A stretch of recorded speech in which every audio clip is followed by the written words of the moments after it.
Palestine!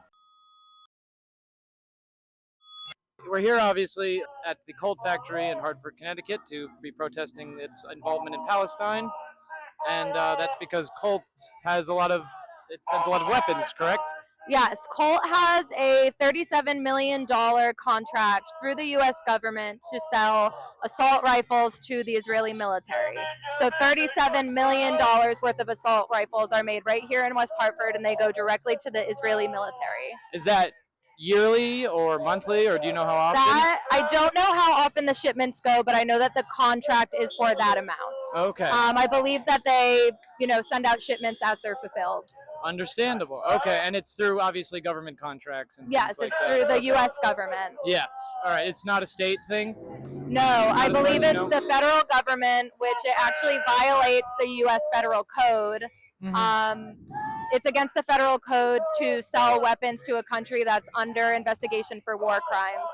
And Israel is being investigated. We know they're committing them, but if you want to be technical, you can say allegedly, and the law covers allegedly. Yeah, so as you said, even allegedly, even though it is very clear that the genocide is happening, it's illegal to be doing this. Yes, it's illegal.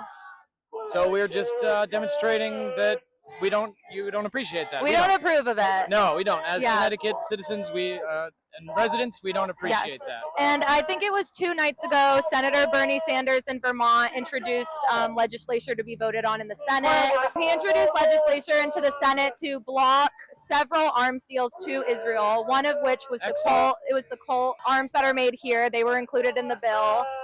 Only 27 Democratic senators voted to bar those arms deals. One of the senators was our own Chris Murphy. He said we should stop. The other, Senator Blumenthal, said no, we should keep selling arms to Israel. Yeah. Chris Murphy voted to prevent the sale of arms to Israel. Senator Blumenthal said we should continue to arm Israel. So right here in our own state, we're making and we are supporting. Okay, so but do you think since he voted along with that, he might introduce any legislation in our state? Chris Murphy? Yeah. I'm not sure. I've emailed him plenty of times. I get a canned response constantly. But he does seem very susceptible to the wants of his constituents. So I think if people keep showing up and keep voicing to him that this isn't something we support. Do you have any things that people could say that might be a canned thing to send if they wanted to send emails? Sure. Yeah. If you go to our petition, it is, I think it's bit.ly/stop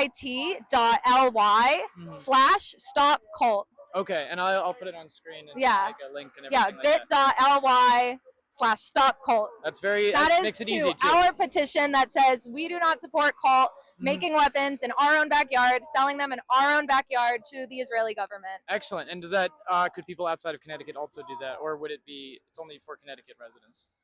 It's open to everyone, but the more local you are, the more powerful that statement is. Understandable. And wherever you live probably has manufacturing as well.